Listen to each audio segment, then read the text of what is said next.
దేవుని మాటలు విందాం. ప్రేమల తండ్రి, పరిశుద్ధుడు దేవ, మంచి నీకే వందనాలు నాయన. ఈ వారం అంతా నీ రెక్కల నీళ్ళు సురక్షితంగా కాపాడారయ్యా. ఈ పరిశుద్ధ బల్ల ఆరాధనలో మేమందరం పాల్గొని ఇంతవరకు నిన్ను స్తుతించడానికి సహాయం చేస్తావు. ఇగో ప్రభువా, నీ నామాన్ని గొప్ప చేయడానికి ప్రభువా, నీ యొక్క గుణలక్షణాలు మేము వర్ణిస్తూ నిన్ను ఆరాధించడానికి మేము సిద్ధపడతా ఉన్నాం. నీ లేఖనాల్లో నుండి మాతో మీరు మాట్లాడి బలపరచమని, సహాయం చేయమని యేసు నామములో వందనాలు చెల్లించి స్తుతించి ప్రార్థించున్నాం తండ్రి. యోహాను రాసిన మొదటి పత్రిక 4వ అధ్యాయము 16వ వచనం చదువుదాం. చూడండి.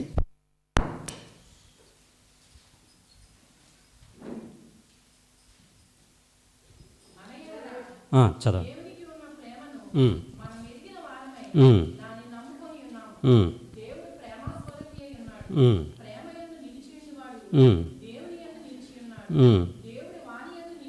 చాలండి.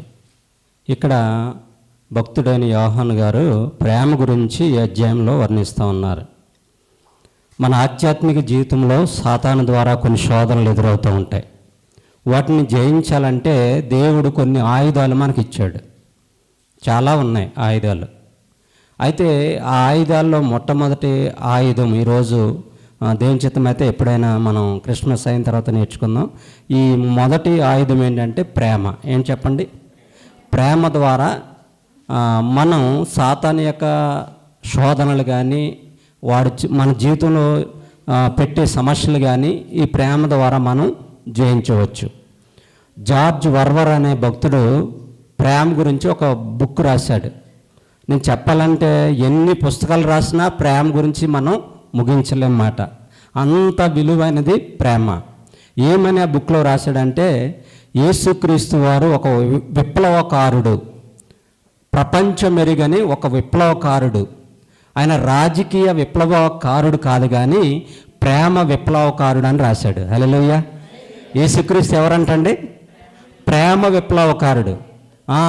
ప్రేమ ద్వారా ఈ ప్రపంచాన్ని, ఈ లోకాన్ని యేసయ్య జయించాడు. హల్లెలూయా.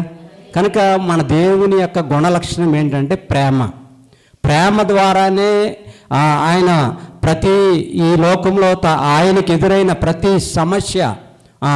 ప్రతి సమస్యను కేవలము ప్రేమ ద్వారానే ఆయన ఈ లోకాన్ని జయించుకుంటూ యేసుప్రభు వారు వచ్చారు.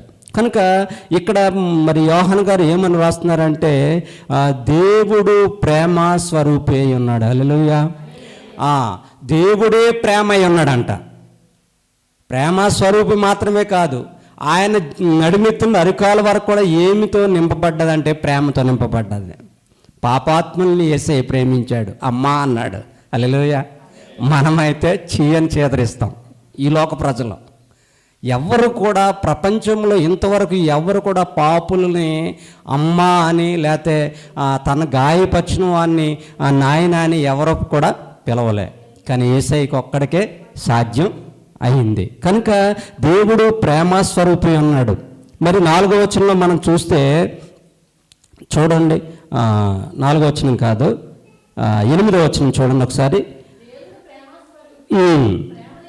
ప్రేమ లేనివాడు దేవుని ఎరుగడు. చాలండి. కనుక దేవుడు ప్రేమస్వరూపి. ఆయన ఆరాధించే పిల్లలు, ఈ లోకంలో ఉన్న ప్రపంచంలో ఉన్న దేవుని జనాంగము, సార్వత్రిక సంఘము మరి ఏం కలిగి ఉండాలంటే ప్రేమ కలిగి ఉండాలి. ఆ ప్రేమ కాక నీలో నాలో లేదంటే మనం ఎవరిని ఎరుగమంట? నువ్వు దేవుని సన్నిధికి వచ్చి ఆరాధించినా ఆయన ఎవరో నీకు తెలియనట్టే ఉంటుందంట. అర్థమవుతుందా? కనుక ప్రతి ఒక్కరు కూడా యేసయ్యను ప్రేమిస్తున్న ప్రతి ఒక్కరు ఏం చేయాలంటే ఒకరినొకరు ప్రేమించుకుంటూ, ఒకరినొకరు గౌరవించుకుంటూ, ఒకరినొకరు హెచ్చించుకుంటూ మనము ఈ ప్రేమను మనం ఏం చేయాలంటే వ్యక్తపరచాలి. దేవుని పిల్లలారా, మరి ఒక ఎగ్జాంపుల్ చెప్తాను. నిన్న జ్యోతిరాజయ్య గారు చక్కగా పాటలు పాడతారు కదా, జోసఫ్ గారు చనిపోతే ఆయన ఒక మాట అన్నారు. ఏమన్నారంటే, ప్రభుత్వాలు ఎవరో చనిపోతే వేరే రీతిగా సహాయం చేస్తాయి, కానీ దేవుని పిల్లలకి సహాయం ఎక్కడి నుంచి వస్తుంది అని చెప్తూ మనలో మనమే సహాయం చేసుకోవాలని ఒక మంచి మాట ఆయన చెప్పారు. చెప్తూ ఆయన చెప్పడమే కాదు కానీ ఆయన ఏమన్నారంటే, ఆ పాప చదివే 2 సంవత్సరాల ఖర్చు నేను భరిస్తాను, అంత మాత్రమే కాదు, ఆదరణ కూడికకు సంబంధించిన బియ్యం అంతా నేను ఇస్తానని ఆయన ప్రకటించారు. హల్లెలూయా. దేవుని ప్రేమ అంటే అదే, వాక్యం చెప్పడం కాదు. వాక్యం నేను చెప్పేస్తాను, అందరూ చెప్పేస్తారు. చెప్పడం వేరు, క్రియారూపంలో చేయడం అది వేరు. అలాగని సందర్భం వచ్చింది కాబట్టి చెప్తున్నాను, మన అయ్యగారిని పొగడుతున్నానని కాదు. అయ్యగారు తెర వెనుకుండి సహాయం చేస్తారు, అది మీకు తెలీదు. పేదవారికి సహాయం చేస్తారు, దేవుని సేవకులకు సహాయం చేస్తారు. ఎప్పుడు ఏనాడు ఫోటోలు పెట్టలేదు అయ్యగారు, ఆయనకి ఇష్టం ఉండదు. అలా ఎంతోమందికి సహాయం చేశారు, కానీ అది కనుమరుగైపోయింది. దేవుని పిల్లరా, అది ప్రేమ. వాక్యం చెప్పడం ఈజీయే, కానీ ప్రేమ రూపం ఏంటంటే క్రియారూపం. హల్లెలూయా. నువ్వు దేవుని ప్రేమిస్తున్నావు అనడానికి నిదర్శనం ఏంటి, రుజువు ఏంటంటే నీ తోటి వారి ఎడల ప్రేమ కలిగి ఉండడం. ఇంకొక మంచి విషయం చెప్తాను, ఇది చాలా కష్టంగా ఉంటుంది, ఇది నాకే కష్టంగా ఉంది. ఆయన ఏమని చెప్పాడంటే, నువ్వు ఇప్పుడు ఎగ్జాంపుల్ నేనే తీసుకుంటాను. నేను నా భార్యని పెళ్ళైనప్పుడు ప్రేమించాను, పెళ్లి చేసుకున్నాను. ఇప్పుడు నాకు సంబంధించిన ఆస్తులు కానీ బ్యాంక్ అకౌంట్లు కానీ ఇప్పుడు ఎవరికి తెలియకుండా ఉండకూడదు, నా భార్యకి తెలియకుండా. ఇంకా దాపరకం ఉండకూడదు. నేనేమైతే నా జీవితంలో ఏదైతే కలిగి ఉన్నానో అవన్నీ కూడా నా భార్యకి తెలిసి ఉండాలి. ప్రతీది కూడా, నా బంధువులు ఎవరో, నా స్నేహితులు ఎవరో, నాకున్న డబ్బు ఎంతో, నా బ్యాంకులో ఉన్న బంగారం ఎంతో, అన్నీ నా భార్యకి తెలిసి ఉండాలి. అలాగే నువ్వు యేసయ్యను గాక ప్రేమిస్తే, నువ్వు యేసయ్యను గాక నిజంగా హృదయపూర్వకంగా ఆరాధిస్తే, ఆయన ఒక మాట అన్నాడు, నీ అకౌంట్ అంతా ఆయనకి రాసిచ్చేయాలంట. హల్లెలూయా. ఇది సాధ్యమా చెప్పండి? సాధ్యం ఇది? యేసయ్యకి మన అకౌంట్, ఎస్బీఐ అకౌంట్ రాసివ్వగలమా? రాసివ్వలేము. ఇది క్రైస్తవ జనాంగానికి చాలా కష్టం. అంటే దీని అర్థం ఏంటంటే, ఇప్పుడు మీ బంగారాలు, మీ ఇంట్లో ఉన్న డబ్బు అంతా యేసయ్యకి ఇమ్మనే దీని అర్థం కాదు. కానీ యేసయ్య దగ్గర ఏది కూడా దాపరికం ఉండకూడదు. యేసయ్యకి మనం ఏమై ఉన్నాం అదంతా తెలిసి ఉండాలి. నువ్వు యేసయ్యను ప్రేమిస్తే, యేసయ్యను నువ్వు ఆరాధిస్తే, నీ జీవితంలో, నీ హృదయంలో ఏదైతే ఉందో అదంతా యేసయ్యకి తెలిసి ఉండాలి. అందుకనే యేసయ్య ఒక ఎగ్జాంపుల్ చెప్పాడండి. ఏమని చెప్పాడంటే, లూకాసు వార్తలో 10వ అధ్యాయము 27వ వచనం చూద్దాం, చూడండి త్వరగా.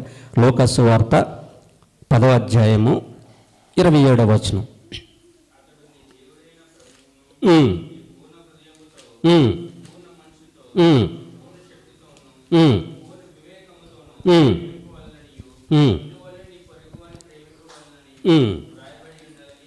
చాలండి. యేసుప్రభు వారి దగ్గరికి ఒక ధర్మశాస్త్రోపదేశకుడు వచ్చాడు. ధర్మశాస్త్రాన్ని బోధించే బోధకుడు యేసయ్య దగ్గరికి వచ్చి ఏమన్నాడంటే, యేసయ్య బోధకుడా, నిత్య జీవానికి వారసుని అవ్వాలంటే నేనేం చేయాలి అని చెప్పి యేసయ్యను బాగానే అడిగాడు.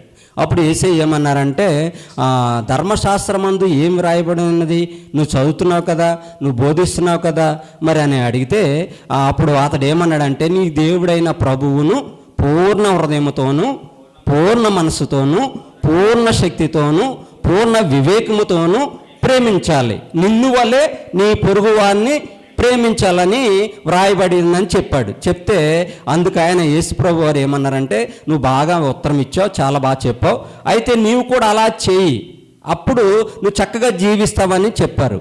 అందుకని ఆ ధర్మశాస్త్ర ఉపదేశకుడు ఏమయ్యాడంటే, నీతిమంతుడైనట్టు కనపరుచుకోరి, అవును కానీ నా పొరుగు వాడేవాడు అని యేసుని అడిగాడు అన్నమాట. యేసుని అడిగితే అప్పుడు యేసయ్య ఒక చక్కని ఉదాహరణ చెప్పాడు. ఏంటంటే, యెరూషలేము నుండి యెరికోకి దిగి వెళుచు ఒక ఆయన దొంగల చేతిలో చిక్కుబడి, కొట్టబడి త్రోవ పక్కన పడవేయబడ్డాడు. ఆయన యూదుడైతే ఈయన ఈ ప్రక్క గుండా యాజకుడు వెళ్ళాడంట. ఎవరు వెళ్ళారు చెప్పండి? యాజకుడు వెళ్ళాడు. దేవుని మందిరంలో యాజకత్వం చేసేవాడు, ధర్మశాస్త్రం అంతా, విధులన్నీ, ఆజ్ఞలన్నీ తెలిసిన వారు కనుక ఈయన వెళ్తే ఆయన ఏం చేశాడంట, త్రోవన వెళ్ళుట తటస్థించాను, అతన్ని చూచి ప్రక్కగా పోయాను. యాజకుడు పక్క నుంచి వెళ్ళిపోయాడు. మరొక లేవీయుడు వెళ్ళాడు. లేవీయుడు దేవుని మందిరంలో ఉన్న ఉపకరణాలన్నీ మోసేవారు వెళ్ళం, దేవుని మందిరం పట్ల ఆసక్తి కలిగిన వారు వీళ్ళు, దేవుని మందిరం కొరకు ప్రత్యేకంగా ఏర్పాటు చేయబడిన వారు. వీళ్ళు ఏం చేశారు, ఈయన కూడా పక్క నుంచి వెళ్ళిపోయాడు. తర్వాత సమరయుడు వచ్చాడు. ఈ సమరయుడు మనకు తెలుసు కదా, సమరయులకి యూదులకి సంబంధం ఉండదు. సంబంధం ఉండదంటే ఆ యూదులు చిన్న చూపు చూసేవారు సమరయుల్ని. అసలు దగ్గర ధ్యానించేవారు కాదు.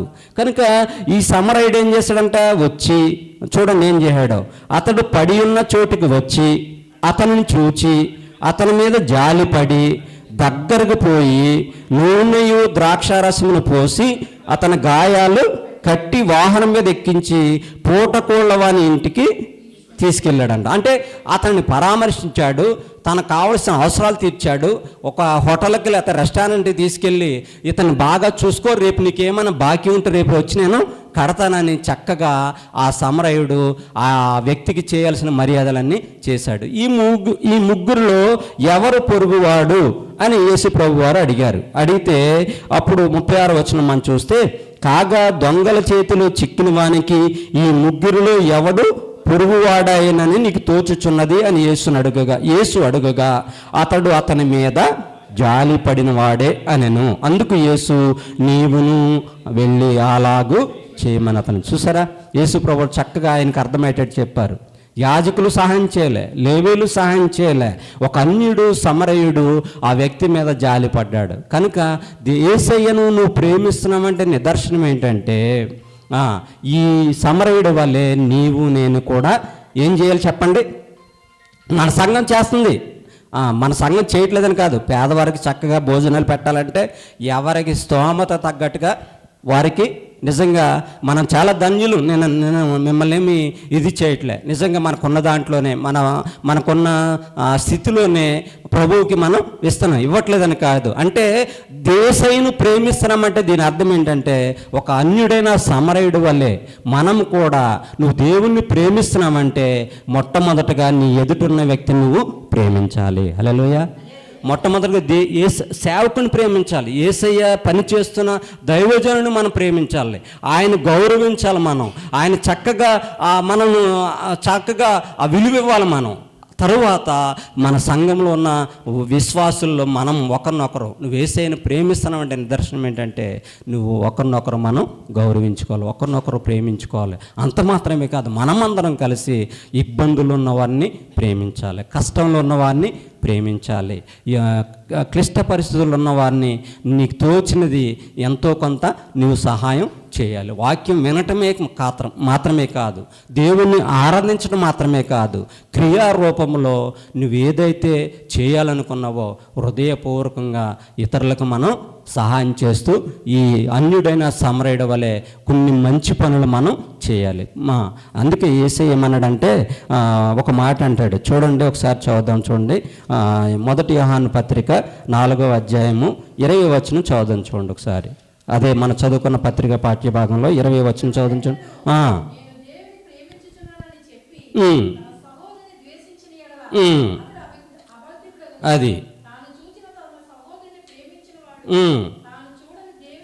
అది నీ ఎదురుగుండా వ్యక్తి నువ్వు ప్రేమించలేవు.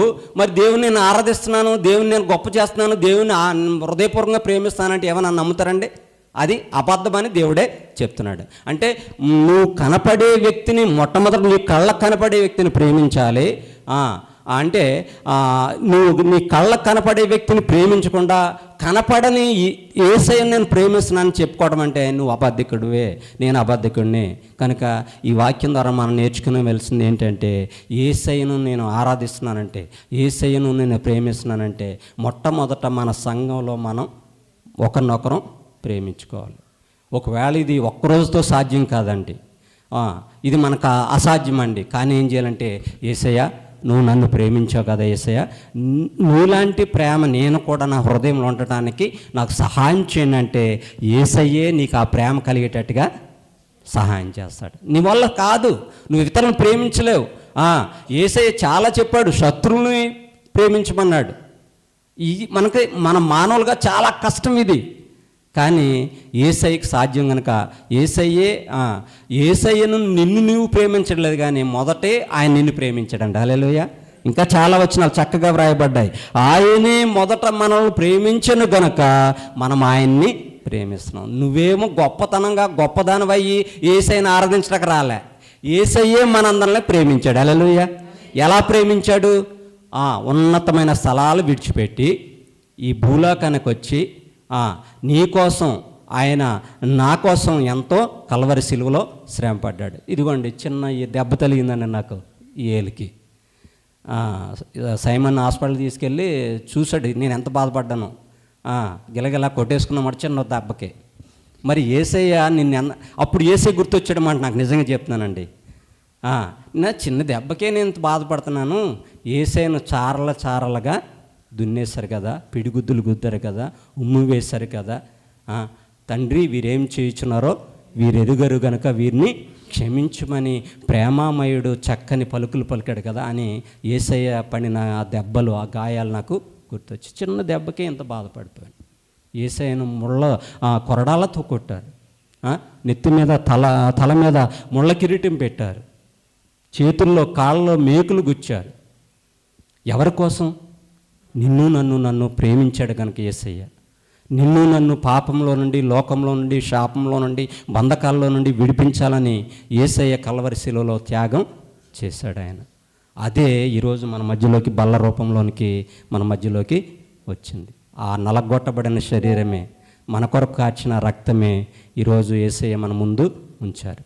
ఆ త్యాగాన్ని మనం ఎప్పుడు కూడా మర్చిపోకూడదు. రోజు జ్ఞాపం చేసుకోవాలి, యేసయ్య నువ్వు నన్ను ఎంతగా ప్రేమించావయ్యా, నేనేదో వారానికి ఒకసారి నేను ప్రేమిస్తానయ్యా, కానీ నువ్వు నన్ను ప్రతి క్షణము ప్రేమిస్తున్నావు యేసయ్య, నీకెంత రుణపడి ఉన్నానో యేసయ్యని దేవుని హృదయపూర్వకంగా పూర్ణ మనసుతో, పూర్ణ వివేకంతో, పూర్ణ హృదయంతో దేవుని మనం ఏం చేయాలి చెప్పండి? ఆరాధన చేయాలి. అట్టి హృదయంతో దేవుని మనం కనపరచాలి. దేవుడి మాటలు దీవించడం గాక.